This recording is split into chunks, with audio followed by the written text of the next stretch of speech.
Thank you. Muchas gracias. Hello. Well, it's so good to see everybody. Thank you. Hello, everybody.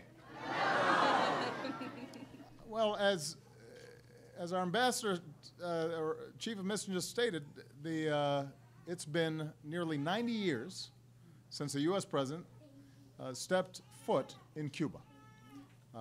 It is wonderful to be here. Back in 1928, President Coolidge came on a battleship. It took him 3 days to get here. It only took me 3 hours. For the first time ever, Air Force One has landed in Cuba, and this is our very first stop. So this is a historic visit, and it's a historic opportunity to engage directly with the Cuban people and to forge new agreements and commercial deals, to build new ties between our two peoples, and for me to lay out my vision for a future that's brighter than our past. Michelle and I wanted to start with all of you because nothing symbolizes better the new relationship between the United States and the Cuban people. For the first time in more than half a century, as Jeff just noted, the American flag flies over a reopened U.S. embassy. And having a U.S. embassy here means that we're able to more effectively advance our interests and our values and understand the Cuban people and their concerns. I want to thank the outstanding leadership team that's here, especially our outstanding ambassador, Jeff De Laurentiis, and his wonderful wife, Jennifer. Give them a big round of applause.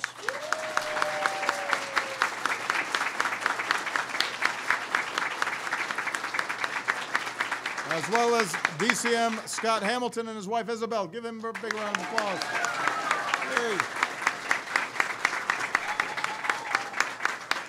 But most of all, I want to thank all of you who embody the spirit of friendship and partnership that brings us together today.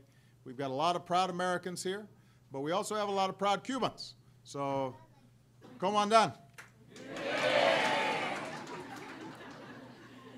I want to mention 3 of our Cuban friends who've been a part of your work for decades, including all those years when we only had an interest section here. A guard for 30 years, Carlos Flores. There's Carlos.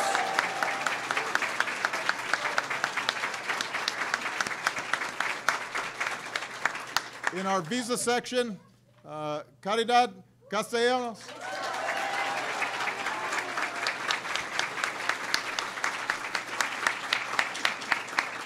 And a dedicated driver for almost 40 years, Francisco Camargo. Hey.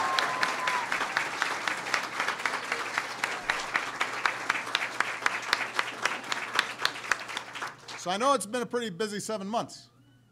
You've had to stand up America's newest embassy. You've helped support high-profile visitors from across the administration and the business community, and now me and Michelle. And I know your workload is a lot heavier than it was, but I want you to know everything we've accomplished so far.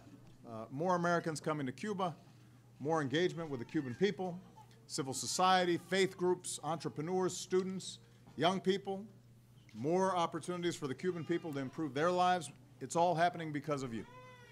Every single day, you're bringing the Cuban people and the American people closer together. So, you know, oftentimes when I come to embassies, it attracts a lot of attention, and this one attracts more attention than usual. But I always say to people that no matter how much people are excited about Michelle's visit or my visit, the most important ambassadors to the for the United States are all of you, because you're the ones who every day are interacting with Cubans here. You're helping businesses who are trying to figure out ways that they can start working together. You're helping people with visas. You're helping people with a whole range of things. And so the interactions you have end up having the most lasting impact, because it sends a signal of the professionalism and dedication and the kindness and courtesy that I want the American people always to represent. And so I am so grateful to all of you for the great work that you've done. I'm glad that you had a chance to bring your families here because I always like taking pictures with kids.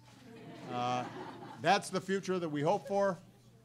Young American children, young Cuban children, by the time they're adults, our hope is that they think it's natural that a U.S. president should be visiting Cuba. They think it's natural that the two peoples are working together. Their future is what we work for so hard, and I'm so grateful to all of you for making it happen. Thank you very much. Muchas gracias. Thank you.